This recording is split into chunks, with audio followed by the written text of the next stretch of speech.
In the previous lecture, we understood the method of superposition and we solved close to 3 problems related to it. In today's lecture, we are going to take 2 more problems, one of which happens to be the case of a simply supported beam with a couple at the end A and a point load right at the center.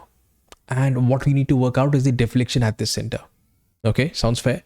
And in the second problem, we will come across a cantilever beam with one load at the free end and with another load at a distance of 6 feet from the fixed end, you can say. And you need to work out the displacement at B and the slope at B. Again, all of these things can be implemented beautifully. Don't worry, just keep watching.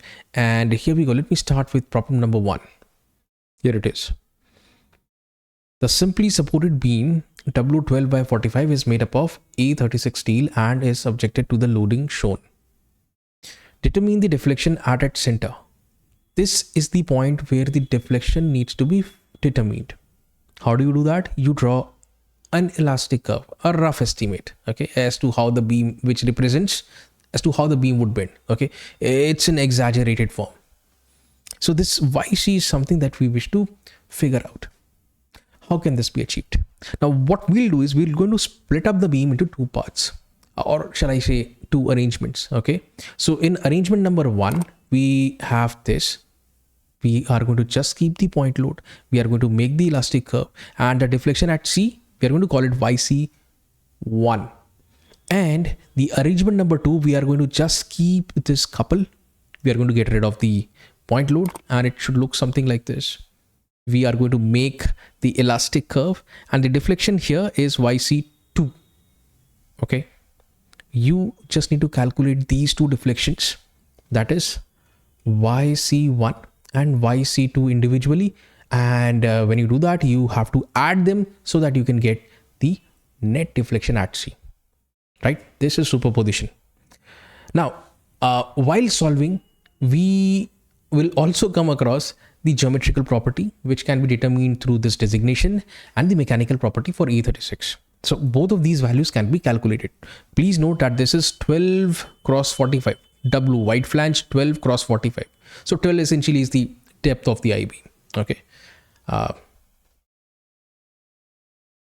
Well, what is 45? What does 45 signify?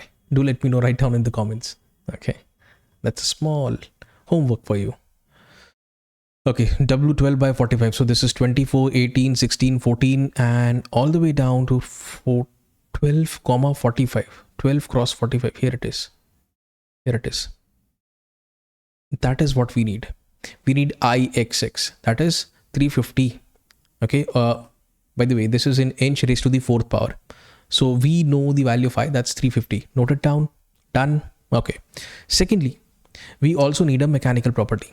And mechanical property is for A36. Here it is, A36. As you can see, this is 200. What is the unit? It is in gigapascals. I was about to say Google Pascal. Okay, it's in gigapascals. So you need to make the necessary conversion. Because in our problem, as you can see, the units are either in feet or in inches. So you need to make the necessary conversion. Okay, all right. Let me go back to the slide. Here we go. Let me write down all of these values. Here they are. Okay, so 200 GPa in KSI. KSI is nothing but, if I can write this down, KSI is kilo-pound force per square inch. Right? Okay. All right. Now let's have a look at this arrangement 1. And we have to use the formula sheet as well. So this is where we have a simply supported beam with a point load at the center. So I've written down a formula, PL cube over 48EI. I'll check. Here it is. See, with a point load at the center. Okay. If you notice, simply supported beam, point load right at the center, and the maximum deflection is at the center apparently, and its value is PL cube over 48EI. Negative sign simply indicates that the deflection is downwards. Okay, that is all. So we are going to use this. That's the first thing. Now let me go back to that slide. Here we go. And once you plug in the values, what you now need to do is, let me check the value of P. P happens to be 12. What is the value of L? L happens to be 12 plus 12, that is 24. So plug in these two values. Okay, and by the way, these are the units. Okay, I'll come to that part. 12, 24. So simplify it as much as you can. This is what you get. So the first task is done. In the second part, we'll try to find a deflection, this deflection to be honest. Okay, because of a couple, right? Because of a couple. Okay, how do you find this? So I am going to visit the formula sheet again. So I'm going to look for a formula in a simply supported beam with a couple at one end. Okay, it's this one. However, in our problem, we have been, the couple has been applied to the leftmost end. In the formula sheet, the couple has been applied to the rightmost end. So we are going to keep a track of theta 2 and not theta 1. Okay, the value of theta 2 is what we'll consider.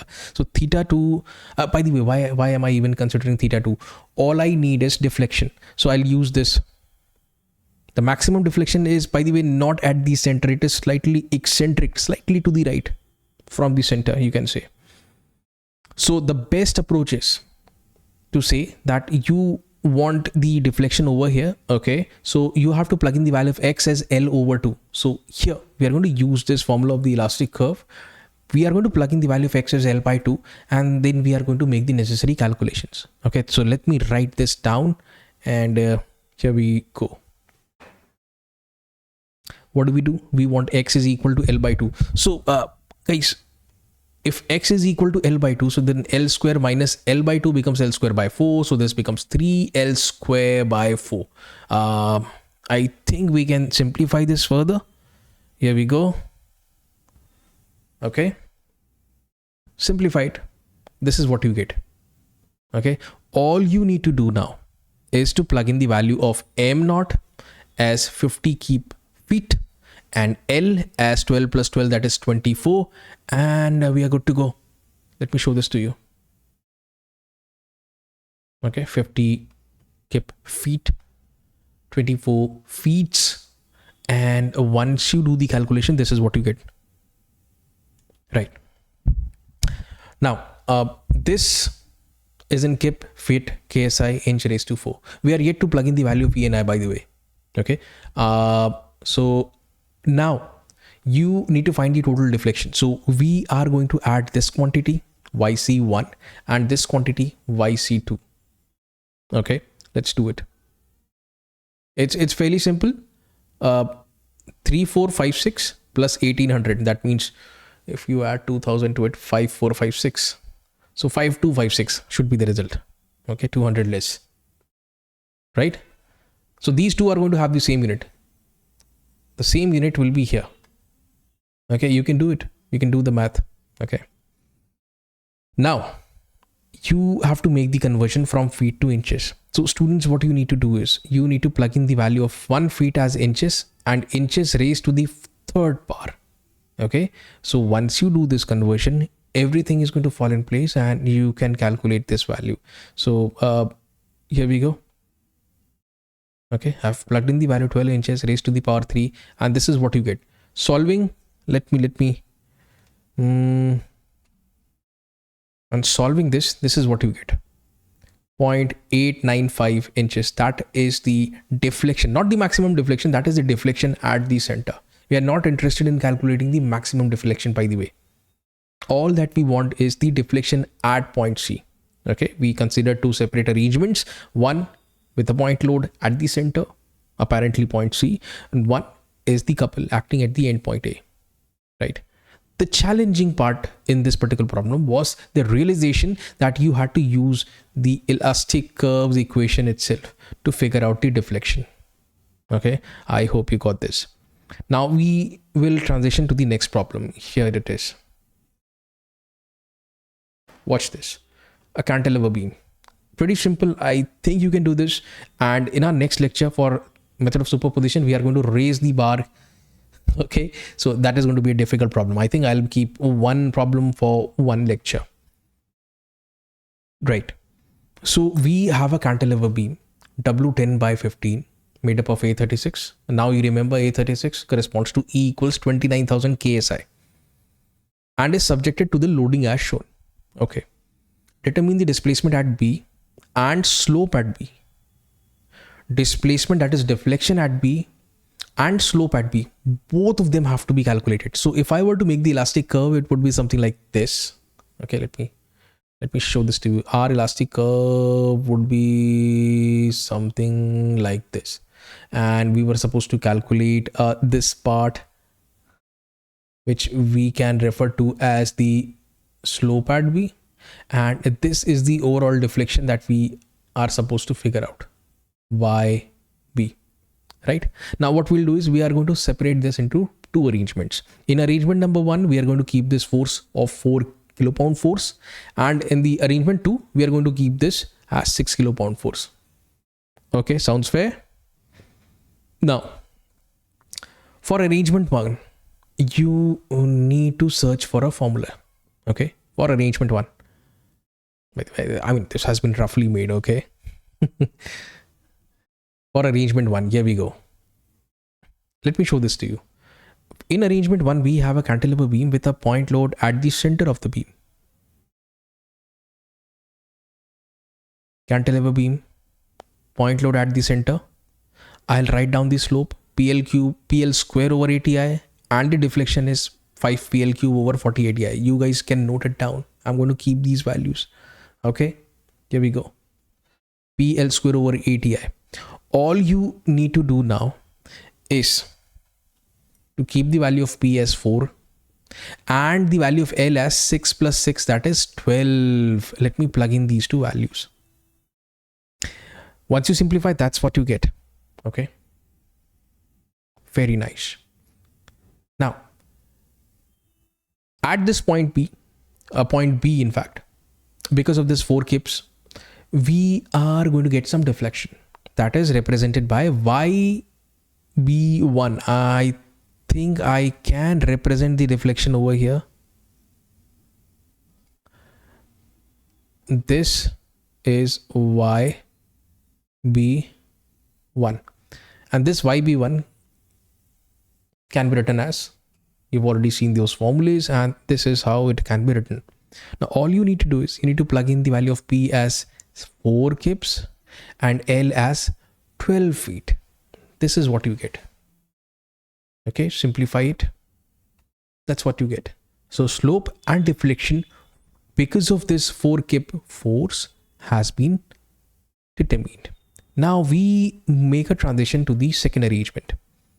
Here we are going to find the slope first of all at this point B, and can be done easily. In fact, the load is applied at this end.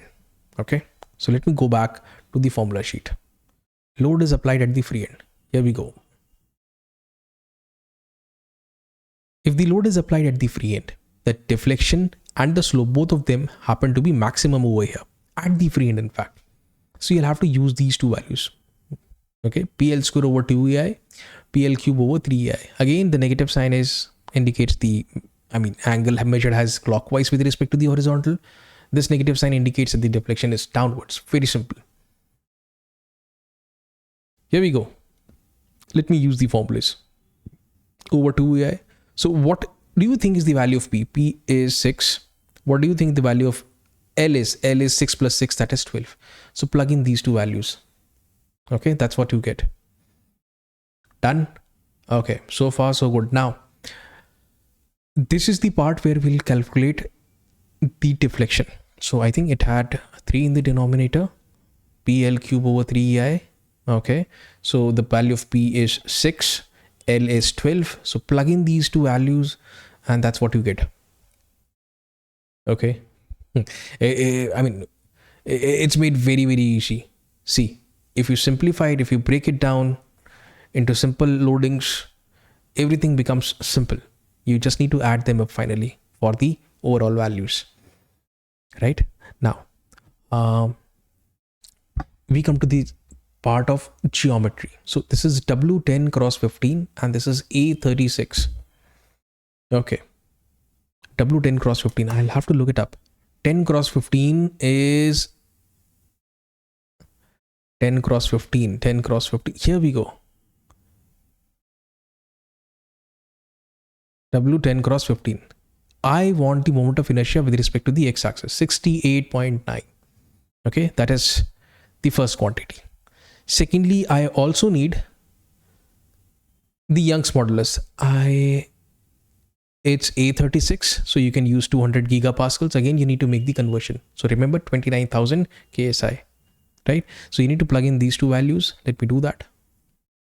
Okay, we'll do it soon, don't worry. Right, so we are trying to calculate the overall slope. So 72 over EI, okay, for arrangement 1. Then we have 432 over EI from arrangement 2. Should you add both of them, this is what you get. Now, these are the values I got from the tables for geometrical properties of I-beams, and this is from the mechanical property. Okay, so now you need to plug in the values. However, you need to make the conversions also, right? So make sure you are stay consistent. Everything should be in inches eventually, right? So you need to make the necessary conversion. How do you do that? Let me come to the part of slope first. Okay, this is all that you need to do. This is all that you need to do. So there is a square, remember? So 1 feet is equal to 12 inches. Just make this conversion, substitution, and you are good to go. So this value which we've obtained is in radians. In a similar fashion, we can work out the deflection. That can be done. So add 720 over EI and 3456 over EI, so that you get this value 4176 over EI. Now you need to plug in the value of E and I. This is what you get. Along with this, see, feet cube, that means 12 inches. 1 feet is equal to 12 inches. That's the substitution, and raised to the power 3. Okay, once you solve this, this is what you get. So there is quite a significant deflection, 3.6 inches at this free end. Okay. So guys, that was all from my side for today. If you've got any doubts or queries, to write them down in the comment section below. And if you want to do a one-on-one session with me with respect to any subject like engineering mechanics of solids, thermodynamics, or any other core mechanical engineering subject, feel free to connect with me on WhatsApp, the link to which can be found in the description. You can also connect with me. You can also message me via Superprof. Again, the link to which can be found in the description. Okay, so that was all from my side for today. Thank you very, very much for watching. All the best.